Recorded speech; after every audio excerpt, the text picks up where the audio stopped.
Most gardeners make the same mistake when August arrives. They look at the empty spaces in the garden and decide that the growing season is almost over, so they stop planting and wait for spring. I used to do the same thing, and every year I watched good garden soil sit empty while I went to the store later in the season to buy vegetables that could have been growing right outside my door. The strange thing is that August can give you some of the best vegetables of the whole year, and in many cases they taste better than the crops you grew in the heat of summer. The reason is simple.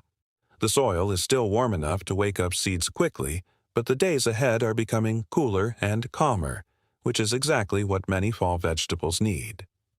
I learned this from an older gardener many years ago when he looked at my empty bed after I had pulled out the early potatoes and told me that good soil should always be working for you. I did not understand what he meant at first, but then he showed me what happens when you plant at the right time, instead of simply following the usual spring calendar. A small row of spinach planted in late summer became thick and tender as the weather cooled. Lettuce that would have turned bitter in July stayed crisp and fresh in the fall. Even carrots became sweeter as the nights grew colder. That changed the way I looked at August forever. You do not need expensive fertilizer or special equipment for this.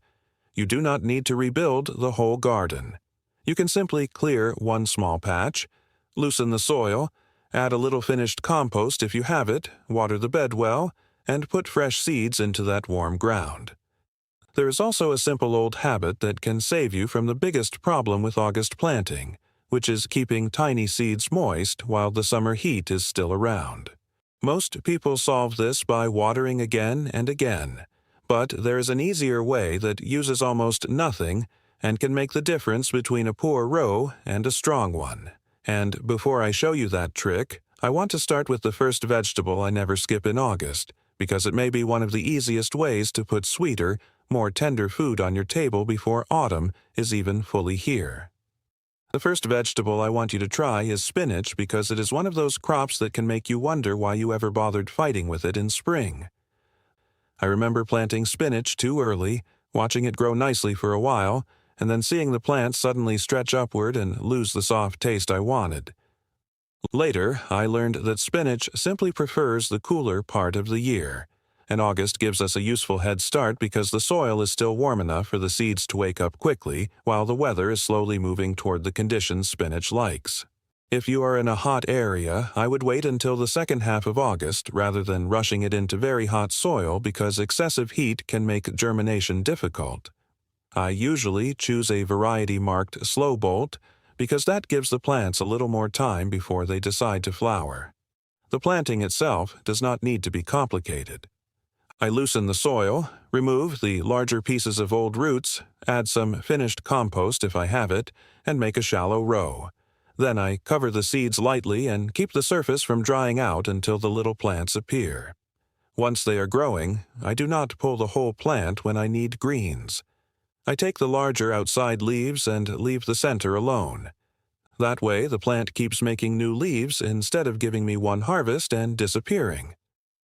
There is another reason I like August spinach.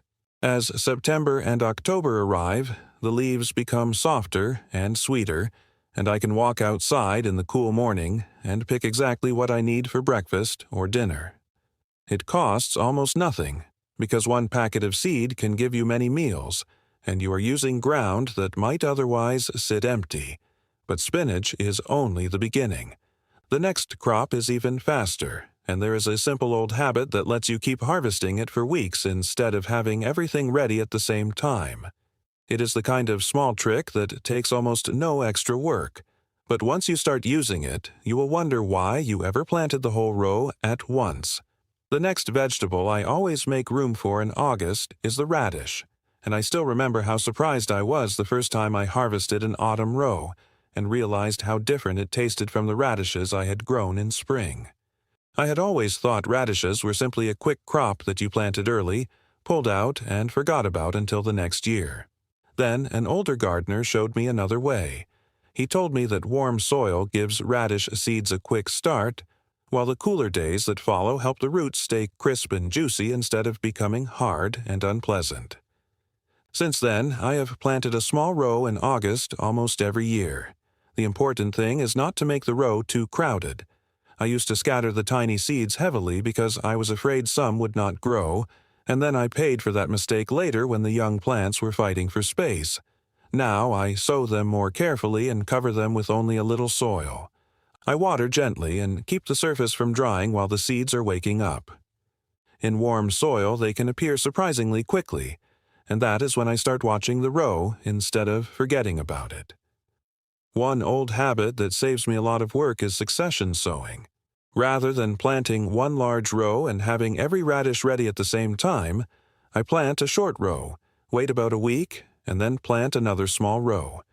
Very few gardeners do this, but it gives you a steady supply instead of a pile of vegetables that all need to be eaten at once. Radishes are also one of the easiest ways to make an empty part of the garden useful again because they do not need much space and they can be ready in only a few weeks. But there is one mistake you must avoid. Do not leave mature radishes sitting in the soil for too long just because the garden still looks green. They can become woody and much sharper in taste when they pass their best harvest time. I learned that one the hard way after forgetting a row for several days. The next time I pulled them, they looked fine from the outside, but the texture had changed. So I mark the planting date and pay attention to the expected harvest window. This simple habit gives me better food and less waste. And once you understand how quickly radishes can reward you in August, there is another crop worth planting that takes a little more patience but can give you one of the sweetest harvests of the entire autumn. The next crop I would put into the garden in August is lettuce, because this is where many people give up too early and miss one of the easiest autumn harvests they could have. I remember planting lettuce in the middle of summer and getting almost nothing for my trouble.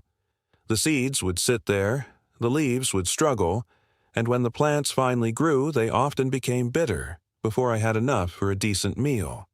I thought lettuce was simply a spring crop until an older gardener showed me that the real problem was not the vegetable, but the timing. In August, I give lettuce a cooler place in the garden, especially some afternoon shade while the seeds are trying to start. I water the soil well before sowing, and then cover the tiny seeds with only a very light layer of fine soil because burying them deeply is another mistake that costs people a good row. If the afternoon sun is still strong, a piece of light cloth over the seeded area for the first few days can help keep the surface cooler and moist. You do not need anything expensive for this. Even an old piece of garden fabric can do the job. Once the seedlings are established, they become much easier to manage, and as the nights cool, the leaves become tender and crisp instead of tough and bitter. I also use the same old habit I mentioned with radishes and spinach. I never plant all my lettuce at once. I make several small sowings about a week apart because this gives me fresh leaves over a longer period and means I am not standing in the kitchen with a basket full of lettuce that needs to be eaten immediately. Then there is kale, which is one of those vegetables that seems almost ordinary until the weather turns cold. I have noticed that kale harvested after a few cold nights tastes noticeably sweeter and softer than kale picked during warm weather. That is why August is such a useful time to get it started. The plant grows while the soil is warm and then has plenty of time to become established before the colder part of autumn arrives. I pick the outside leaves and leave the center growing, so one plant can keep feeding the kitchen for weeks. But if you want to grow one vegetable that can become surprisingly sweet by late autumn, there is another crop I would not leave out, and it grows quietly underground while the cold weather does part of the work for you. The vegetable I want you to pay special attention to now is the carrot, because this is where August gardening starts to feel almost unfairly simple. Carrots belong only in spring, but I have found that a late summer planting can give you some of the sweetest carrots you will ever pull from your own soil. I learned this after an older gardener showed me his carrot bed in November and handed me one straight from the ground. It was crisp, sweet, and much better than the carrots I had been pulling during the warmer months. He told me that the cool weather was doing part of the work for him, and that was a lesson I never forgot. As autumn temperatures fall, carrots become sweeter, which means you are not fighting the weather anymore. You are using it. The biggest problem with August carrots is not the root itself. It is getting those tiny seeds started while the surface of the soil is still drying quickly in the summer heat. I used to water the row several times a day and still had gaps where nothing came up. Then I learned a very old trick that costs nothing. After sowing the seeds and giving the row a good, gentle watering, place a piece of burlap, cardboard, or even a thin wooden board over the row. It helps hold moisture close to the surface while the seeds are waking up. I check underneath every morning, and as soon as I see the first tiny green shoots, I remove the covering. That little step can make a surprisingly big difference. Most gardeners never bother with it because it looks too simple, but simple is exactly what I like about old gardening methods. There is another mistake worth avoiding. Do not plant carrot seeds into rough soil filled with stones, hard pieces, or unfinished compost. The roots need loose soil so they can grow downward without being pushed sideways. I spend a few extra minutes breaking the soil into a fine texture before sowing, and that small effort usually gives me straighter carrots with fewer strange shapes. Then I thin the seedlings instead of feeling sorry for them. I know it feels wasteful to remove healthy little plants, but crowded carrots stay small and compete for the same space underground. Give the strongest plants room, and they will reward you later. And when the cool nights finally arrive, something interesting happens underground that makes all this patience worthwhile, because the harvest begins changing in a way you can actually taste. There is one more vegetable I want to put in the August garden, and that is Swiss chard, because it does something that makes it especially useful when you are trying to keep fresh food coming into the kitchen after summer begins to fade. Chard can handle the remaining warmth of August and then continue producing as the weather cools, so you are not planting something that gives you one quick harvest and disappears. I like that kind of vegetable because as I get older, I would rather do a little work once and keep getting food from the same plant than keep starting over every few weeks. The old method here is simple. Give the plants good soil, keep the moisture reasonably even, and harvest the outside leaves instead of cutting the whole plant down. The center stays alive and keeps producing. One plant can give you leaves for several meals, and if you pick only what you need, there is very little waste. The stems are useful too. I separate the thick stems from the leaves when I cook them because the stems need a little more time in the pan, while the leaves soften quickly. It is a small habit, but it makes the harvest feel much larger, because one vegetable gives you two different parts for the kitchen.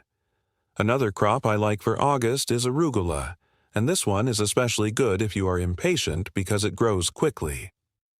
In cooler autumn weather, the sharp bite that can become too strong during summer heat becomes much more pleasant and balanced. I sow a small amount, wait a little, and sow another small amount instead of filling the whole bed at once.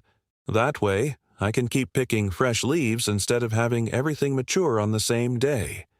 These small, repeated plantings are one of the best ways I know to save money because a single packet of seeds can keep producing food long after the original summer crops have finished. And this is where the whole August method starts to make sense. You are not trying to replace your entire garden. You are filling the empty spaces with crops that actually like the direction the weather is moving. Radishes give you speed. Spinach and lettuce give you tender leaves. Kale and chard stay useful as temperatures fall. Carrots take their time underground and become sweeter later.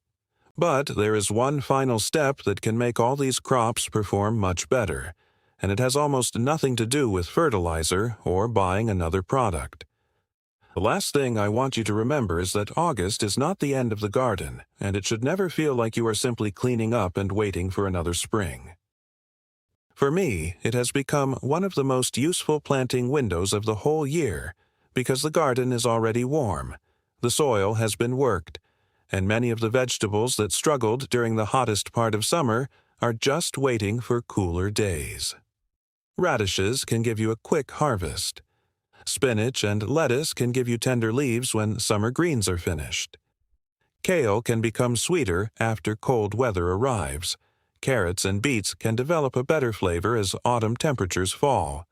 Swiss chard can keep producing while many other crops are slowing down, and arugula can give you fresh leaves in only a few weeks. The important thing is not to make the August garden complicated. I would rather plant a few small rows and look after them well than fill every empty space and create more work than I need. Before I sow, I clear away old plants, loosen the top layer of soil, add some finished compost if I have it, and make sure the bed can hold moisture without staying wet. Then I sow in small batches instead of putting everything in on one day. That old habit of succession planting has saved me from more wasted vegetables than I can count. When one row is ready, another is still growing, and the garden keeps giving instead of giving everything at once. I also watch the soil carefully during the first days because August heat can dry the surface faster than you expect, especially for tiny seeds like carrots and lettuce. A simple cover over the seeded row can hold moisture until the first shoots appear, and once the plants are established, the job becomes much easier. None of this requires expensive products, complicated equipment, or some perfect garden. It is mostly timing, patience, and paying attention to what the season is telling you. That is what I like most about these old methods. They make the garden feel manageable again. You plant while there is still warmth, you let the cooler weather finish the job, and you harvest when the vegetables are at their best. So before you decide that your garden is finished for the year, walk outside and look at every empty patch. One of those spaces could be giving you fresh food several weeks from now, and there is one more forgotten autumn habit I use after the first cold nights that can keep the garden productive even longer.